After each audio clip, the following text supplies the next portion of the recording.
while I was looking for a phone number to call in.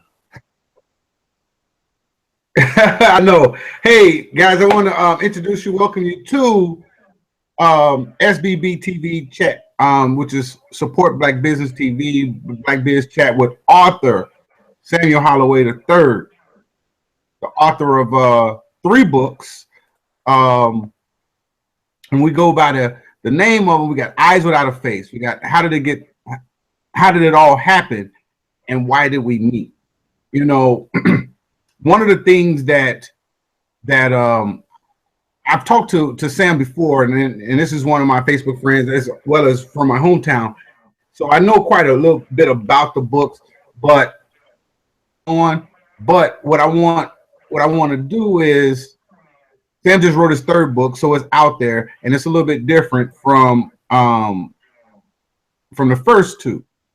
But this is an ongoing uh, saga, episodes or however you want to say it. But hey, Sam, welcome to the show. Thanks for having me on, bro. Thank you. Thanks for having me on, bro. Thank you. Absolutely. So we're gonna cut to the chase, Sam. So first of all, so you've written three books about some things that happened to you growing up as a child, and I know that you wrote the third book. So let's start off with the third book.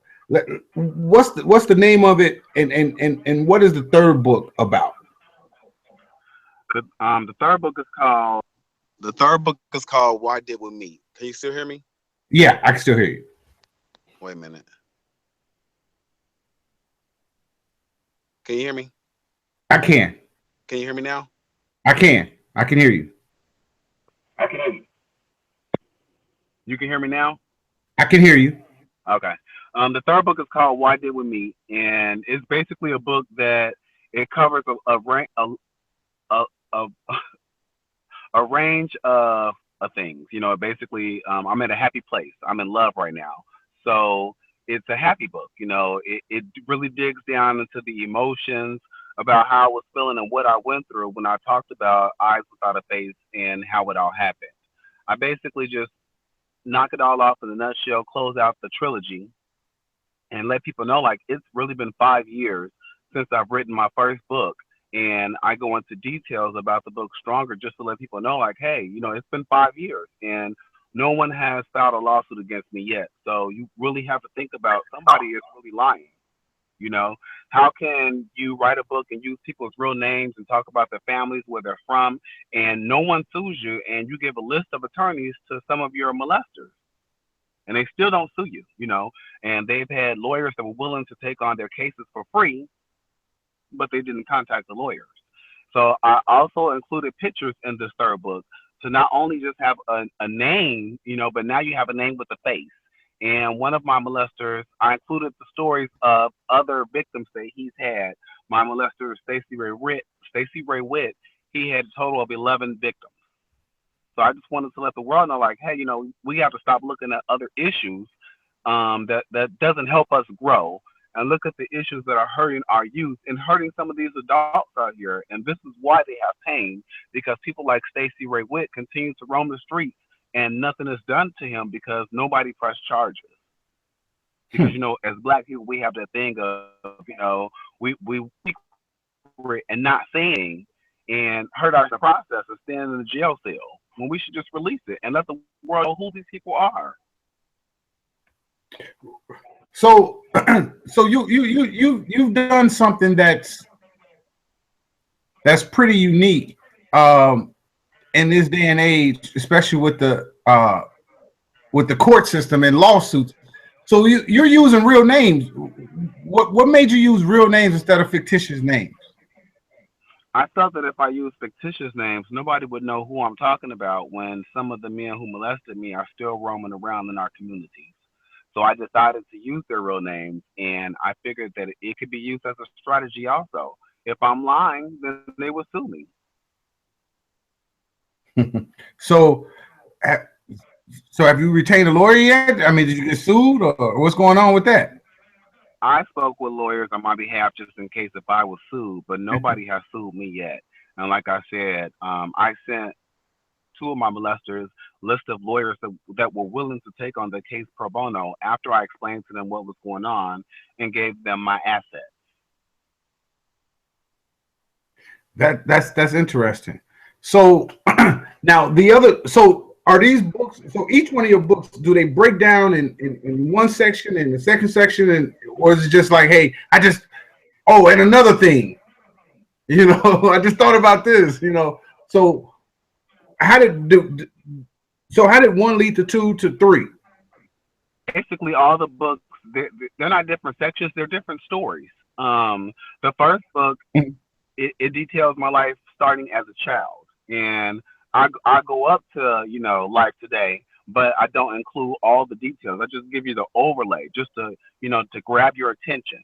The second book, how it all happened, that goes into great detail. I give you specific details, dates, times, the way that these men look and smell, just things that let you know like this really is deeper than what it is. The third book, I just close it all out. I try to move past that part of my life, but I wanted to let people know how it affected me and how it affected others. Okay, so and that's the book, that's the Why Did We Meet? It wasn't by chance, right? That's correct. So since you come out, I know you're pretty active on social media with this book, and you got a pretty large following that are you know adamant about these guys and whatnot. I've seen a couple of the threads, which is how we start talking about it in the first place from a couple of years ago. So now there's how has your story helped other people? So I mean, things you've heard, things you've seen, things you've read. I've heard many different stories, more than I would say that I can bear.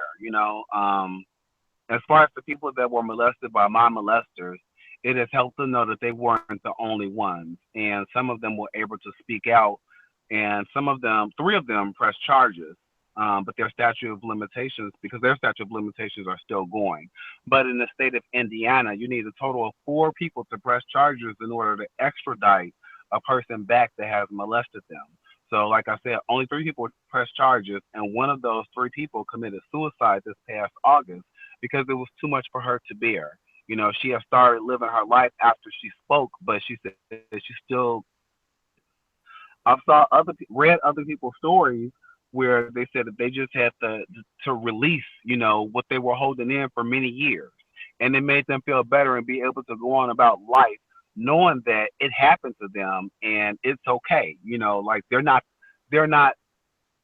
It wasn't their fault because a lot of people thought it was their fault. A lot of people thought they could have did something differently to not become a victim. But like I told them, after you tell your story and you speak out, you live in your truth, you're not a victim anymore. You're a victor. Right. And I certainly agree with that. I mean, my mouth was wide open, like, you got to be kidding me, you know. And I guess that's something that a lot of people don't really can. Um, so these people, or have all of them continued their ways of molesting kids and rape, or I don't know. just maybe one or two? I don't know about all of them. I can just tell you about a couple of them. As I said it before, Stacey Witt, he has a total of 11. So that means he has 10 other victims than myself, and this went on for years. Anthony McGee has two victims. Alex McKinley, who's deceased, have one victim, and the rest of them I don't know, other than like that they like rough sex, things that I described in the book as far as their sexual appetite. Came forward and says, like, you're not lying. Like, how would you know that unless you've been with Right. Yeah, and that makes perfect sense. them? Yeah, like It really does. when I talk about Anthony McGee, I say how he's uncut and he smells very bad down there, and he likes rough sex. Well, his ex fiance, she hit me up on Facebook and she asked that I call her, so I called her, and she asked me, like I read this book about him. Can you? And this was before the second book, How It All Happened, came out. And she asked me, could I tell her some things about him sexually? And when I repeated that, I just heard her crying. That was it. Now, this is it, and I'm glad that you've come out with this. It makes, because I think that just that in itself has made more people aware. Because I'm gonna tell you, I was not aware that those type of things were happening in our community. Right? I Hmm. Some of those guys I know, right? I grew up with, right? You know what I mean? That in itself make it go, whoa, and then I coach little league, and I think about you know my 9-year-olds, my 8-year-olds, my 10-year-olds, my 11-year-olds, and 12-year-olds, my kids, and I'm like, I hope that nothing is happening to these people, these kids at home or in their neighborhoods. And another thing too is I'm extra careful, you know, just in case.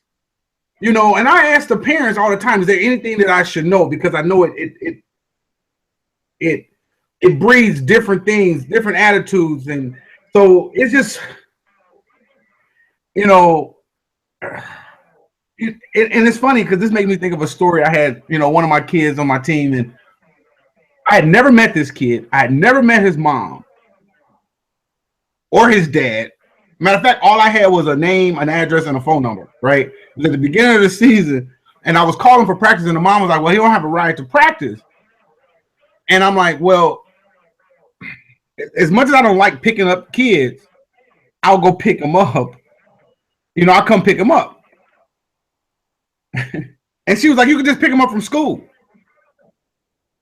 And I'm like, "Where they do that at? Ain't no way in hell I'm gonna let some man I've never met before, never put eyes on, don't know anything about except for the fact that he's coaching little league, go pick up your son from school. So what am I supposed to go and say? Hey, yo, I'm your coach, you know?" And I wonder, and and I'm gonna tell you what popped in my head. Wow. You were the first thing that popped in my head, because I was like, if she allowed me to do that, would allow She would me to allow do that. anybody to do that. Yeah, she would allow anybody to What do else that. is going on? I But wouldn't go pick him up though. that just lets you know that there's a lot of parents out here, period, that are very naive. They're very willing, and it's like you have to be careful with your child because that's your seed. And every a lot of people have two lives, one of which we know nothing about. Anyone to know that side. So you have to be careful and look at your kids as far as just making sure that they are right. Putting your kids' interest at first hand. Yeah, because he eventually got to practice, but I had one of my mothers of a kid on the team eventually, go pick him up. And guess where? It was almost in the same area that you grew up in. Oh wow. And one of my molesters, Fred Conwell, is still over there. That's sad. That's sad. And these Yeah, his and I daughter his daughter contacted me and I told her what was going on. I told her to tell her dad to sue me. And I reached out to his wife on Facebook and I haven't heard back from her yet either. so that's funny. I mean, so now in one of your threads on Facebook, I think I saw that one of these guys is working around kids right now. Yes, his name is Anthony McGee. I'm not for sure if he's still working at Hudson Campbell Fitness Center, but I was actually going to call today to find out because I had heard that he didn't work there any longer. But I contacted them to let them know that he molests children. He may not have been considered a sexual predator or on the sex offender list, but he definitely molested me when I was a child at 12 years old. So I had a meeting with the staff there and the superintendent, the human resources, the whole department, and they said they had ran his name and it came back squeaky clean. And I said, how could his name come back squeaky clean when he had just got out of prison? Hmm. And it was like, oh, we have to look into that. Yeah, you might want to look into that because he just got out of prison, so he can't have a squeaky clean record. You need to just do a Right. background check, go around, ask the kids because they told me to reach out and see have any does anybody know anything about him? Have they had any bad experiences? And I put it on Facebook, and parents hit me up with their stories that I sent to Hudson Campbell to let them know, hey, you have some people over here that feel that they feel their children feel uncomfortable. He's been looking at them in a certain way. So it's just you got to say something because if not, this just opens the door for him to get somebody else's child next. Because once a molester is always a molester. They never change. And you believe that, so you don't think it's any help or I, anything like that that it can be. no, not at all. Not at all. That's once a rapist is always a rapist. They're always going to go out and rape somebody. Hmm, okay.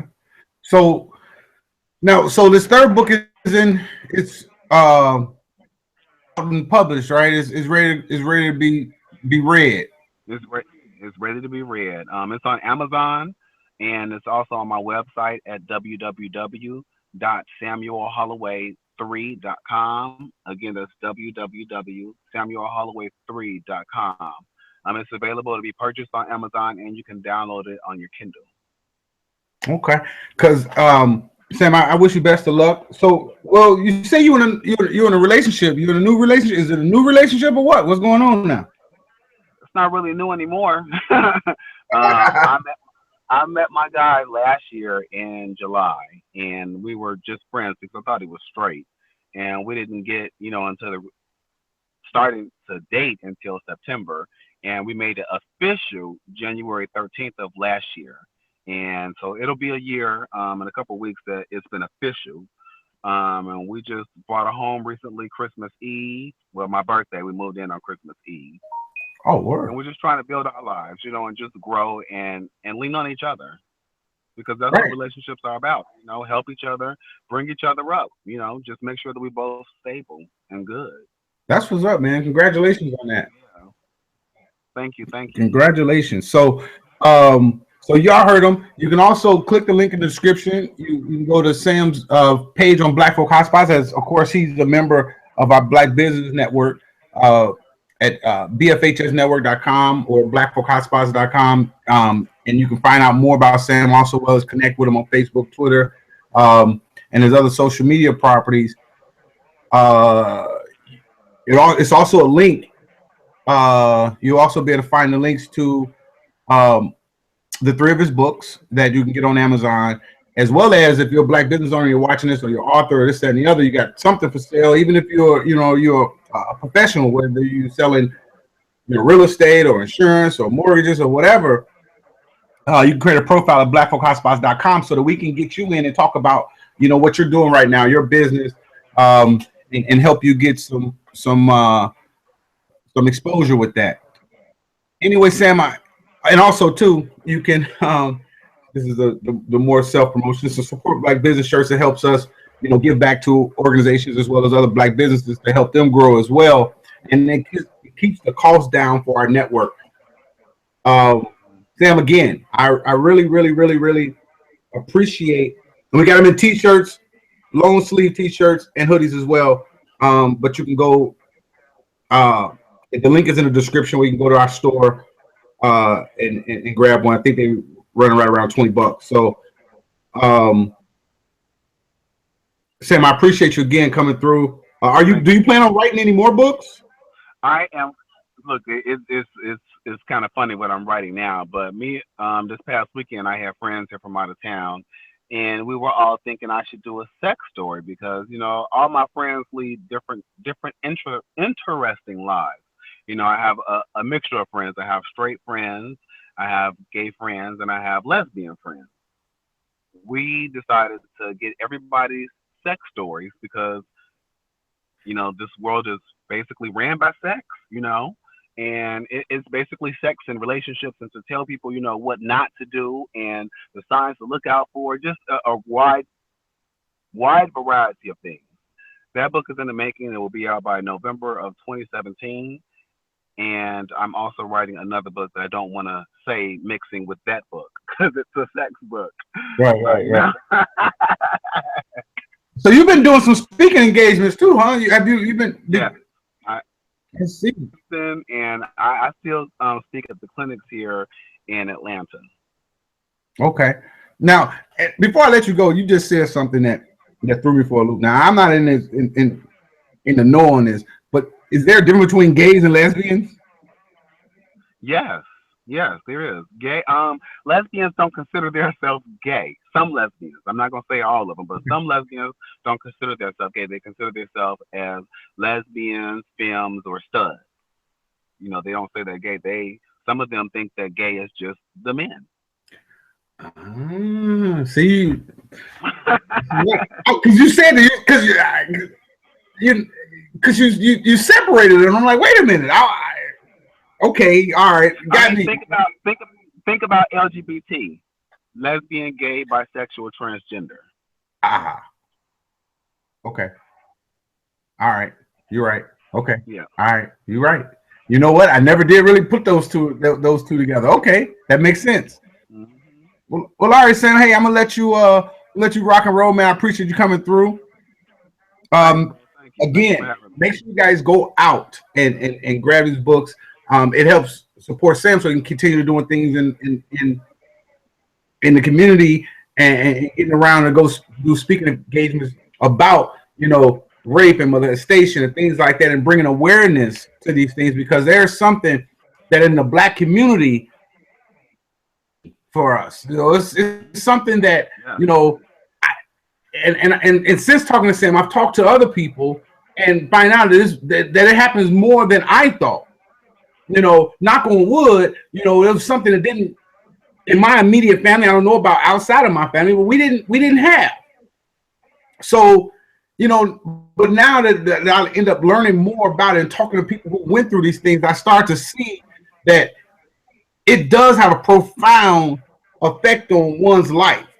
From little kids having attitude problems, boys and starting the sexual side way too early and and not being able to concentrate in schools and kind of not distinguishing between right and wrong because they have things going on inside their heads that stuff happened to them, whether they realize it or not.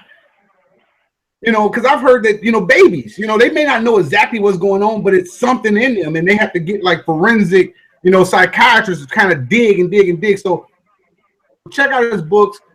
Reach out to him on Twitter and social media properties that he's on, and let him know.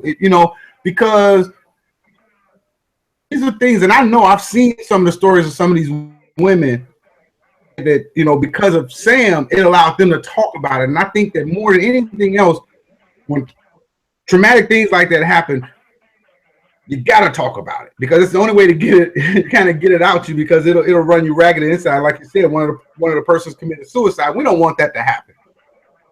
Exactly. If anybody needs to be committing suicide, it needs to be these jackasses that's doing this. They need to be Right. committing suicide in the middle of in daylight in the middle of Broadway. You know what I mean? Hmm. With the public watching, because that ain't right. So anyway, I'm out of here. I'm off my soapbox. I appreciate you, Sam, coming through. We'll talk soon, bro. I appreciate it. Thank you, bro. Have a All nice right. day. You have a good one. You too. Okay. All right, y'all. That has been uh uh episode 108 of Support Black Business TV. Like I said, we help black business owners get more exposure for their business. We got a network that we share your information with our 300,000 people. We got a YouTube channel we're getting out there, so you can. This is consistently, it'll always be out there. We made some strategic partnerships throughout the United States where get your events and this, that, and the other, and get you more exposure. So please connect with us, folkhotspots.com, and then let's take it from there. Peace out, y'all. We want to talk to you next on the next episode of SBB TV.